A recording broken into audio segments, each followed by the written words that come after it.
हामीले गल्ती कहाँ गरियो, गल्ती सानसाना गल्ती गरियो मात्रै भनेर त भनेको भनेछौँ हामीले गल्ती गरियो अब गर्दैनौँ भने त फेरि गर्दैछ भनेपछि हामीले ठुलै गल्ती गरेका छौँ कहीँ। त्यो ठुलो गल्तीभित्र छिर्न हामीलाई मन छैन। त्यो ठुलो गल्ती भएको रहेछ नि भन्ने बुझ्न पनि मन छैन। किनभने हामी गएको 20 वर्षमा मैले अहिले फर्केर हेर्दा हामी त ठुल्ठुला निर्णय गर्ने, ठुल्ठुलो आन्दोलनको आँखी हुरी निकाल्ने नेताहरू हौं। यता हामी चाहिँ अब जित्यो भने जस्तो गरी हाम्रो प्रतिस्पर्धा केमा हुन थाल्यो? प्रधानमन्त्री हुनेमा, मन्त्री हुनेमा, प्रदेशको मुख्यमन्त्री र सदस्य हुनेमा, पालिकाको अध्यक्ष मेयर हुनेमा, राजनीतिक नियुक्ति खानेमा चाहिँ गयो। हामीलाई लाग्यो जानै त पर्यो। अब यो लाइनमा आएपछि त अर्को त के उपाय छ भने जस्तो भयो। जब तपाईहरुले देख्नुहुन्छ प्रचण्ड र माधव कुमार नेपाल प्रधानमन्त्री हुनको लागि चाहिँ कहिले कांग्रेससँग, कहिले एमालेसँग, कहिले माओवादी मधेसवादीसँग मिल्न हुन्छ भने हामी पनि किन हुन्न भन्दै पालिकाको बन्न, प्रदेशको मन्त्री बन्न तपाईहरु पनि तत्छाड मछाड गर्नुभयो।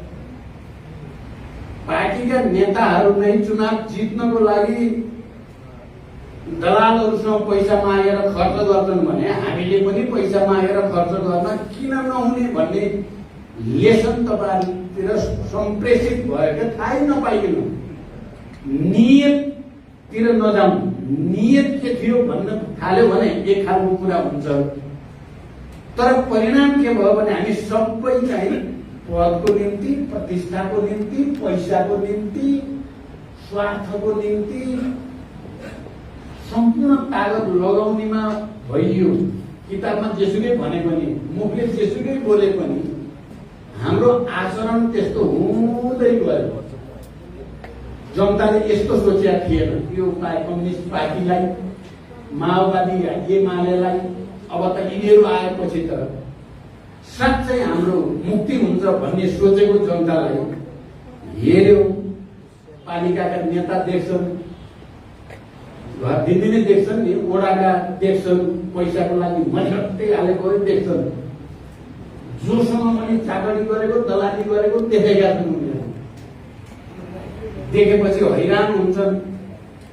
होइन हामीले त यस्तो त सोचेको होइन कम्युनिस्ट नेता कार्यकर्ता भन्ने ठान्छन्।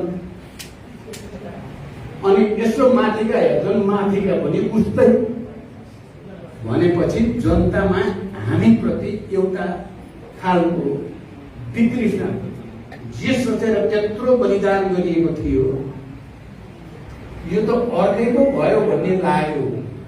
त्यसकारण मेरो अब भनाइ के छ त भने अब सानसाना कानेसँग सहमति गरेर गल्ती गरियो, एमालेसँग गरेर गल्ती गरियो भनेर पुग्दैन।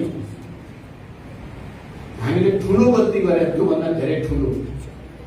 त्यो ठुलो गल्ती हिजो हामी जनयुद्ध गर्दा या जनआन्दोलन गर्दा, जनवादी क्रान्ति भन्दा हामी रणनीतिलाई तलसम्म समात्थ्यौं। जनवादी क्रान्ति गर्ने, सामन्तवाद र साम्राज्यवादलाई परास्त गर्ने, त्यसको निम्ति जेल यातना मृत्यु जे भोग्नुपर्छ भोग्ने, यो कुरालाई प्राथमिकतामा राख्थ्यौं। हामीले यसलाई मुख्य भन्थ्यौं। त्यसको निम्ति वार्ता गर्ने, संवाद गर्ने, कहिले फेरि वार्ता भङ्ग गर्ने, फेरि आन्दोलन गर्ने ट्याक्टिस कार्यनीतिलाई सहायक बनाउँथ्यौं, रणनीतिको मादक बनाउँथ्यौं। मार्क्सवाद त्यही नै थियो। त्यति बेला हामीले मार्क्सवादको प्रयोग गरेका थियौं। तर रणनीतिलाई उच्च प्राथमिकता दिएर त्यसको प्राप्तिको निम्ति कार्यनीतिमा हामी घुमघुमाउ गर्थ्यौं। कार्यनीतिमा हामी फेरि अररो थिएनौं।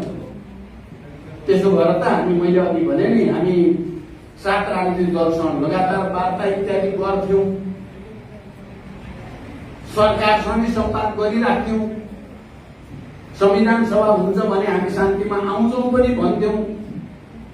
7 राजनीतिक दल बनेर 12 बुँदे पनि बनाउँथ्यौं। कार्यनीतिमा त हामी अररो रिजिड थिएनौं। तर हाम्रो उद्देश्य चाहिँ सामन्तवाद र साम्राज्यवादलाई परास्त गर्ने र देशमा जनवादी क्रान्ति सम्पन्न गर्नेमा हामी दृढ थियौं। तर यता शान्ति सम्झौतापछि हामीले गरेको सबभन्दा ठुलो कमजोरी, भूल, गल्ती भनेको रणनीति हामीले छोड्यौं। हामीलाई लाग्यो अब जनवादी क्रान्ति पूरा भयो, त्यसकारण अब चुनावदेखि चुनाव हो, संसददेखि संसद हो भन्ने चेतना बिस्तारै हाम्रो दिमागमा घुस्दै गयो। प्रधानमन्त्री भइयो भने ठुलो सफलता त्यही हो। समाजवादी क्रान्ति हुन्छ कि हुँदैन भन्नेतिर भन्दा मन्त्री भइयो भने ठुलो सफलता त्यही हो भन्नेतिर गइयो। संसदीय चुनाव बाहेक संसार अर्को छैन जस्तो ठान्न थाल्यो हामीले हाम्रो क्रान्तिको रणनीतिलाई बिर्सिँदै गयौँ हामी र अर्कै उद्देश्यको निम्ति हामी कार्यनीतिको प्रयोग मात्रै गरिराख्यौँ। परिणाम के भयो? हाम्रो वर्ग छुट्यो। हामी त वर्ग सङ्घर्षका उपज थियौँ।